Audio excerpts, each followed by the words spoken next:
Welcome back to the MOOC course on Corporate Social Responsibility. My name is Aradhana Malik and I'm helping you with this course. And today we are going to wrap up the discussion on corporate governance. So these last two lectures are going to focus on corporate governance and how whatever we have discussed till now contributes to corporate social responsibility. Why is corporate governance necessary for corporate social responsibility, which is what this course is all about. Now, like I told you, I'm not going to give you tips, I'm not going to give you pointers, I'm just going to make you aware of the kinds of research that has gone on in this area in different parts of the world, and I will let you decide for yourself whether corporate governance should be required to enhance corporate social responsibility or not, and if yes, how and how much of corporate governance, in what shape or form should it be useful in your particular context. So let's see what we have for you here. Okay. Now, the relationship between corporate governance and CSR was very nicely summed up in a very old book called The Wealth of Nations by Adam Smith, a classic in economics. And he said that a society whose members pursue self-interest without a sense of justice will eventually collapse. A society whose members pursue self-interest checked by their sense of justice alone will survive. A society whose members pursue self-interest, justice, and the interests of others will flourish. So the indication was that, you know, if you look after the society that you live in, if you look after the interests of others, that in turn will serve you to enhance your interests. So amazing statement, very applicable to why corporate social responsibility is important for organizations. Now, this implies that rule making is bound both by the law and the social force of moral and ethical persuasion. When we make rules, when we make rules, we make rules, of course, to restore order in society, but rules also need to be based on the cultural fabric of the society that we live in. So culture determines to a great extent which rules are made and how they are implemented and how they are enforced, and only then can an organization that is rooted in the social fabric survive and flourish. Okay. Now, workplace democracy refers to the search for effective means by which employees might exert equitable influence over matters affecting their lives. The main issues in workplace democracy are employee participation in decision making, inclusion of employees in corporate governance processes, and co-determination of organizational strategy. So when we make rules, when we talk about corporate governance, we are talking about rules, we are talking about a structure, and workplace democracy is, you know, having the people who are going to be affected by that structure participate in that rule making, and then, you know, having the dynamics between rule making and the inputs by the people who are going to be affected by rule making influence each other, and these dynamics then shape what kinds of rules are made and how they are enforced. So that is what workplace democracy is. Workplace democracy means that, you know, you have the people, the employees participate in the decision making process, include them in the corporate governance, and jointly determine the organizational strategy. How does organizational climate affect corporate social responsibility? Organizational climate refers to the general environment, the social environment within an office, within an organization. Now, if the organization has a general concern for fairness, for example, respect and care for the environment and for working conditions, employees may deduce that the chances are that the conditions will be fair for them as well, thus justifying their need for control over their own environments, and in turn influencing how, you know, they feel connected to the organization. So organizational citizenship behavior will be enhanced, and a sense of belongingness within the organization will be enhanced, and that in turn will influence their job performance. So all of these things are linked. You treat everything around you fairly and justly, and you take care of things around you. The word goes out that if you're taking care of the environment, if you're taking care of your employees, if there is democracy in the workplace, then the employees will feel more connected, they'll feel more committed to the organization, and their work will be done well. Okay, now back to a reminder of the definition of corporate social responsibility. By stating their social responsibility and voluntarily taking on commitments which go beyond common regulatory and conventional requirements, which they would have to respect in any case, companies endeavor to raise the standards of social development, environmental protection, and respect of fundamental rights, and embrace an open governance, reconciling interests of various stakeholders in an overall approach of quality and sustainability. Now, this definition was given by the European Union Commission in 2000, and it's been quoted in a paper by Sacconi, which was published in 2004, and I'll be drawing extensively on the paper by Sacconi. Amazing paper. I'll give you the reference. I'm sure you can find this paper through your databases in your own libraries, in your institutions. So we European Union definition also says that if we look after the interests voluntarily of things that we are supposed to look after, even though it is not governed by the law, the chances of the stakeholders believing in us will be higher, and that will in turn feed into the credibility of the organization and take the organization further.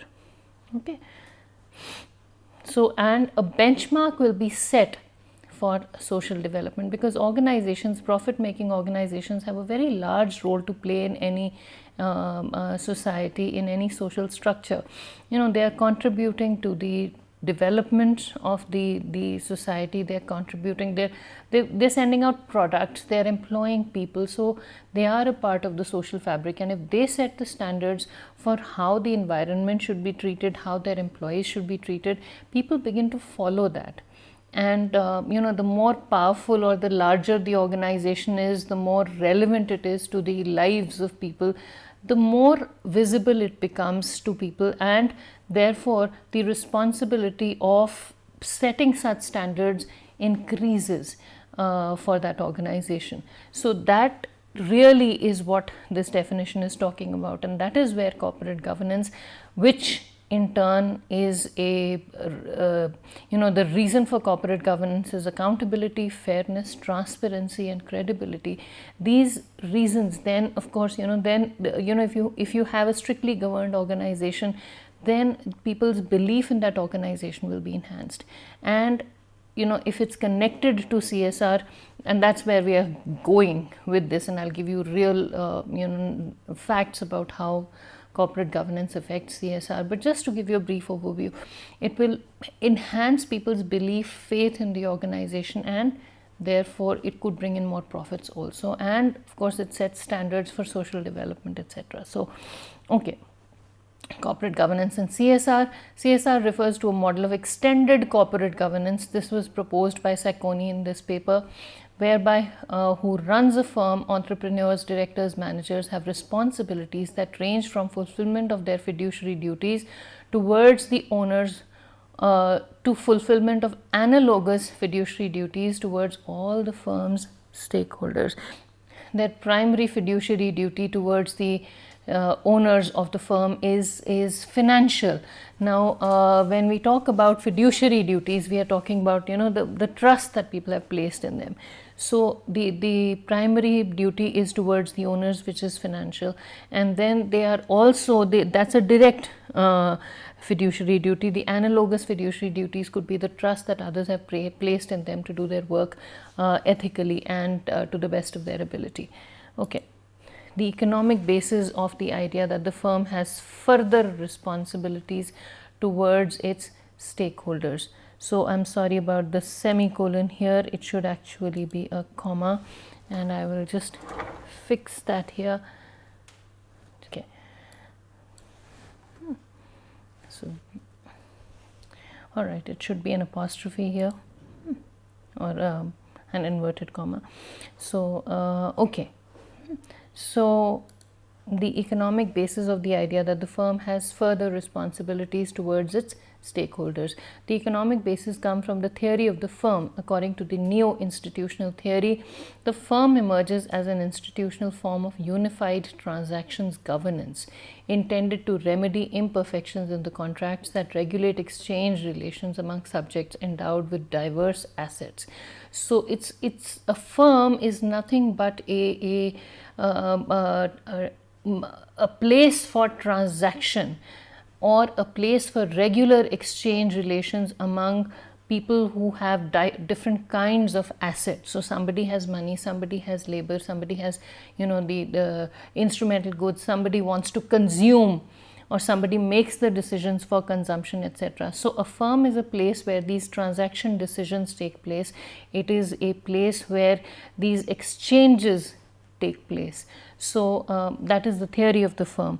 These assets, if used jointly, are able to generate a surplus over the cost of their use that is higher than in the case of their separate use by each asset holder. So if the assets that are pooled in are used, are collected and organized and used jointly by different people, then the cumulative value of the joint usage of these assets results in a surplus output, which is then shared by the stakeholders, by the people who are investing into that firm. So that is the theory of the firm.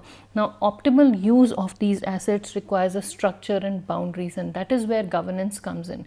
How do we know that these assets are being used properly, effectively, adequately, appropriately?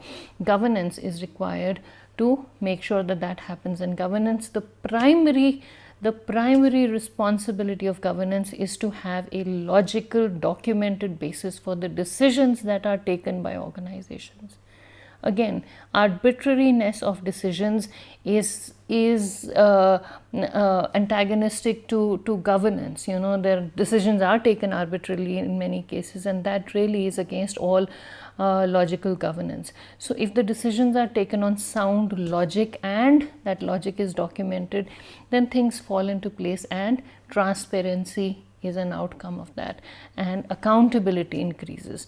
So the assets are used in a manner, if these assets are used effectively and the reasons for using these assets in a certain way are documented, then the accountability, the transparency of that organization increases. And in order to use these assets properly, the firm needs a structure, it needs some boundaries, it has to define how much, where, when, how things are going to be used, and how their output is going to be calculated and measured.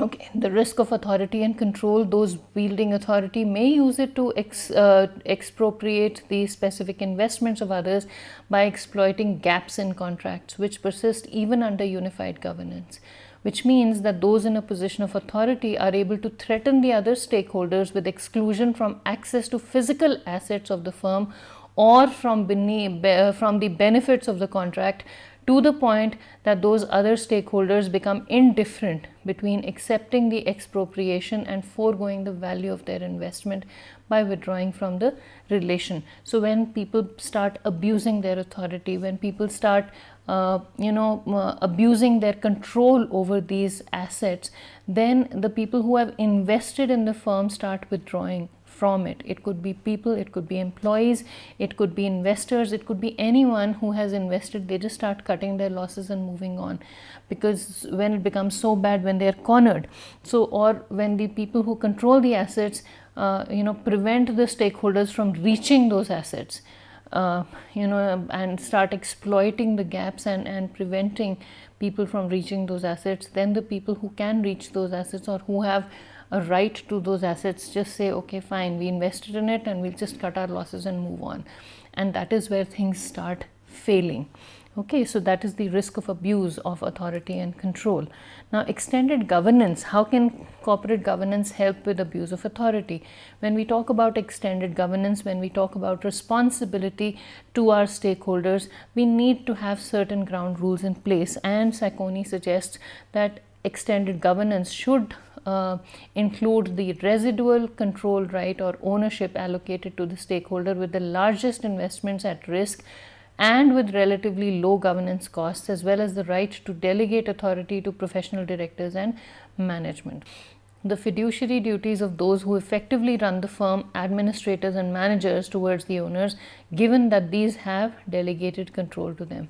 The fiduciary duties of those in a position of authority in the firm, the owner or the managers, towards the non-controlling stakeholders, the obligation that is to run the firm in a manner such that these stakeholders are not derived of their fair shares of the surplus produced from their specific investments, and that they are not subject to negative externalities.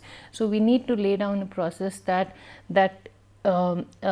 facilitates the fair distribution of the surplus that is generated, that prevents any undue abuse of authority, that prevents any undue barriers between the authority controlling the assets and the surplus generated by these assets and the stakeholders who have a right to this surplus. Okay. Now, how do we identify CSR duties? Sacconi suggests that 3 methods. One is, of course, the philosophies behind these. The social contract as a criterion for strategic management, social contract and the emergence of the firm, and societary interest of the company and extended fiduciary duty. So let's look at each of these in detail.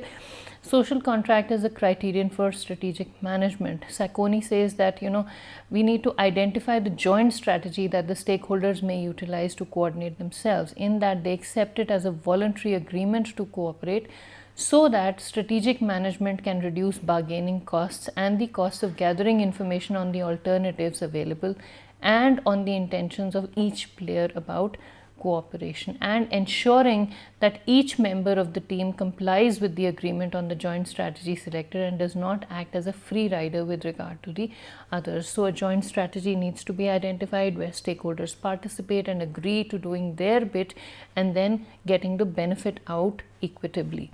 And somehow it needs to be ensured that there are no free riders, that everybody is doing what they are required to do in order to generate this surplus, or managing the firm in a strategic manner so that as much surplus is generated as possible.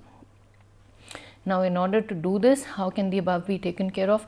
Force, fraud and manipulation must be set aside. The only agenda in negotiation should be to negotiate based on facts and logic, and no threats of any sort should be used. People should, there should be a clear definition of how negotiations need to take place. No threats, no manipulation. Negotiation should only mean negotiation on logic, not negotiation because I am in power, I have the right to do this.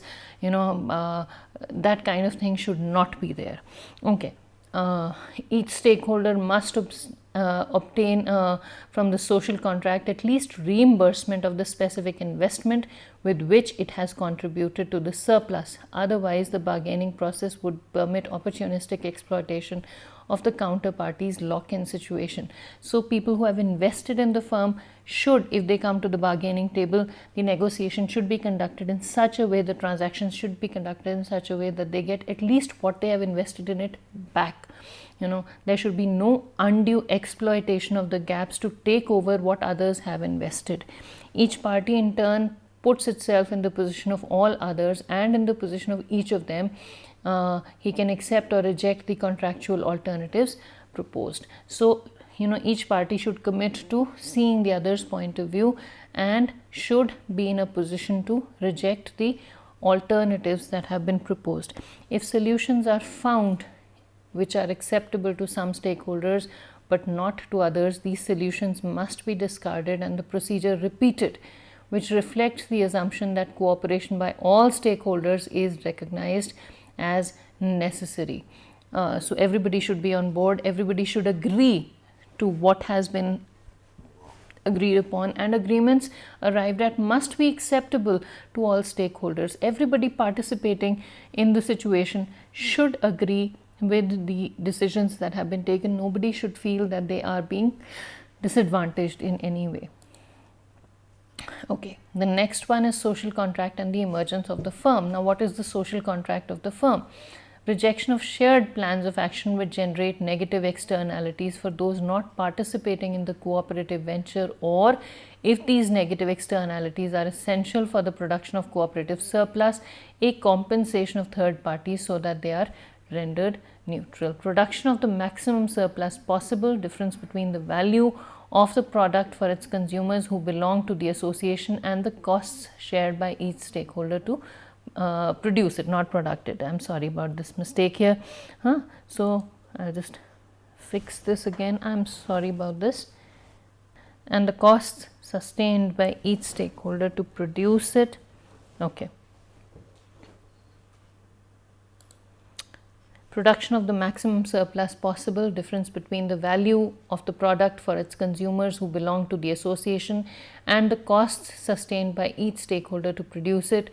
The third one is a distribution of the surplus which is fair or rationally acceptable to each stakeholder in a bargaining process, free from force and fraud and based on an equitable status quo, that is considering the surplus net of the specific investments. So this is all jargon, but what it really means is, and I wanted to put this in so those of you who are interested in this kind of a detailed understanding of how the theory of the firm propagates and how it feeds into CSR should understand it, or they might find this useful. But what it really means is that the investors, the stakeholders should have the power to reject the decisions that have been taken.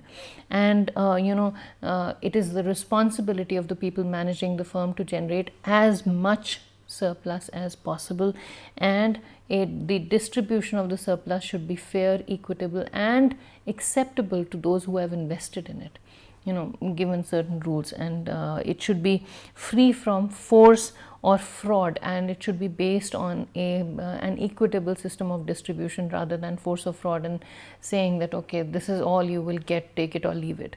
So okay, how can all this be taken care of? The firm must take care of the non-owners in the following ways. So owners of course get their fair share, but the non-owners can be taken care of in the following manner. The firm must abstain from activities which impose negative external effects on stakeholders not party to transactions, or compensate them so they remain neutral. The firm must remunerate the stakeholders participating in the firm's transactions with payoffs, which, taken for granted, a fair status quo must contain a part tied to the firm's economic performance, such to approximate fair or efficient shares of the surplus as envisaged by the first social contract. So the firm must give it should not impose any negative external effects on the people who are not participating in these transactions, and it must remunerate the people participating in the firm's decisions, in the firm's transactions, with something that they will feel, or which with enough to give them a sense of fairness, and they must know what is going on, and they must get their equitable share of the surplus. Okay. The third one is societary interest of the company and extended fiduciary duties. Under this, the first thing is to the construction of the corporate interest.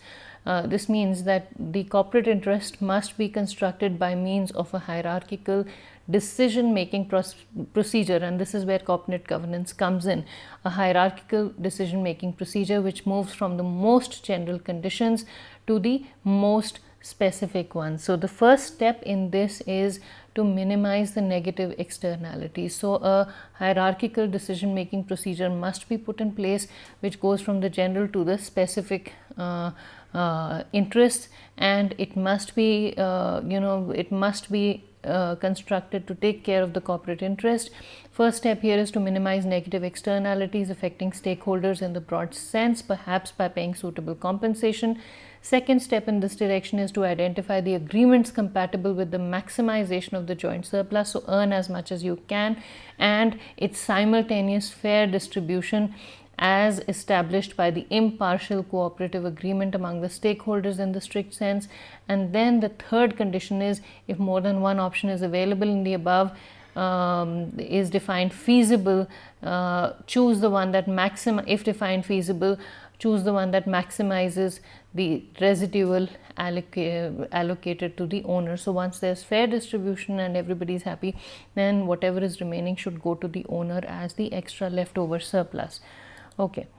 Now, logic of a CSR strategic management standard. Why should you have a CSR strategic management standard?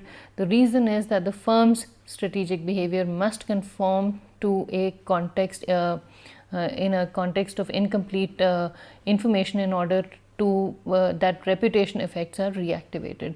So 3 points under this: generality and the abstractness of principles, precautionary protocols of behavior, and communication and dialogue with the stakeholders. Okay.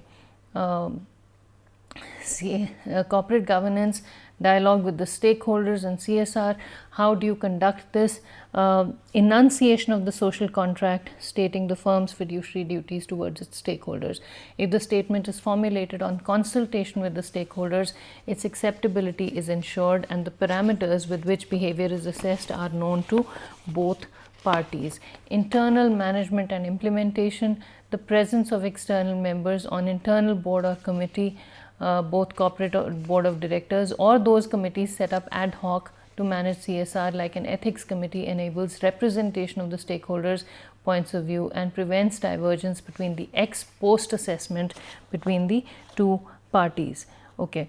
Yeah. Social accountability is another way in which the the dialogue with stakeholders can contribute to linking corporate governance with CSR. Dialogue with stakeholders identifies the areas of their effective interest for which accounts should be made and therefore ensures the relevance of social communications. Then verification by an independent third party. Multi-stakeholder bodies based on multi-stakeholder dialogue may control third-party verification and certification of CSR management standard compliance, preventing auditors' conflicts of interest and granting credibility to the entire system. So somebody else looks at how these stakeholder bodies are connected and they verify and they certify the CSR management standard, and that in turn feeds into preventing the conflicts that auditors may have with the way the organization is being run. Now, how have different countries embedded CSR in corporate governance? Again, this is this was a very nice comparative table that was given by Young and Thiel in it shouldn't be 2024, it should be 2014. I'm sorry about this. This should be 2014. Okay, here.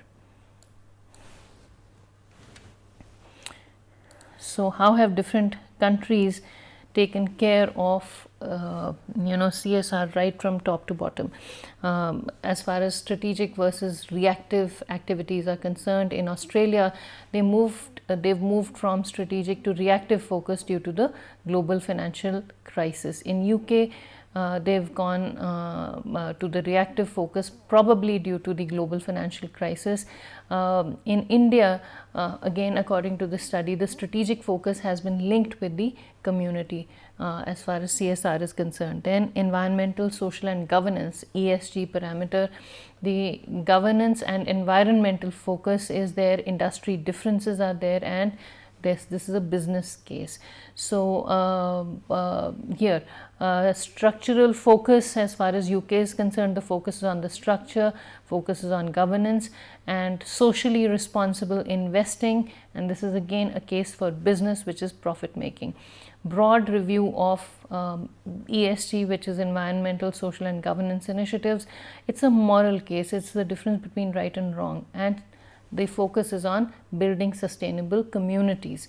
Now, as far as external stakeholders are concerned, in Australia they are found to be linked to reputation and access to resources. In the UK they are found to be linked to they're found to be linked to the fund managers and pension schemes to use power. And in India, again, the external stakeholders are mostly, the focus is on the community. Then again, according to this study, the remuneration here is linked to the key risk response to increased reporting. Here the key risk in remuneration is response to increased reporting. Here the key risk is public anger, and here increases linked to, or the increase in remuneration is linked to the influx of MNCs, so foreign companies bringing in lots of money. Okay. Communication with stakeholders, as far as Australia is concerned, it calls for increased transparency, more quality and less quantity. In the UK, use flexibility to improve transparency. In India, legislative requirement. Communication with stakeholders is a legislative requirement. It maintains reputation and trust. As far as integration of communities is concerned, this is happening a lot in India. The companies are integrated with communities as far as possible. Increased activism, so in Australia, they are following the American Studies Association academic and community activism, which acts as a driver for connecting CSR into corporate governance and strategy. In the UK, it is calls for institutional investors to use power, and they did not find any evidence of this in India. They say that activism is anyway high in India. Now, as far as regulation is concerned, Australia has found no need for strengthening regulation. UK has focused on regulation and codes, and in India, this study found that there was a lack of enforcement of regulation, but still people are doing whatever they can. As far as ethical behavior is concerned, again, I'm quoting a study. I'm an Indian and I feel bad about sharing this with you, but then again, this is a research study, so I've taken this material from that study and I'm sharing it with you. There is an intersection of ethics, culture and leadership in Australia. In the UK, they look to the European Union to bring about a change in behaviors, so the standards laid down by the European Union. And in India, there is tolerance, and they are really touching upon the hearts of the people. Ethical behavior is more linked to convincing people to follow their hearts and tolerating the behavior around them. So more emphasis on pluralism, and that is all we have time for in this lecture. I know I rushed through some things in the interest of time and compressed a lot of material here, but in the next lecture we will wind up the discussion on corporate governance and CSR, and we'll end this module in the next class. So thank you very much for listening.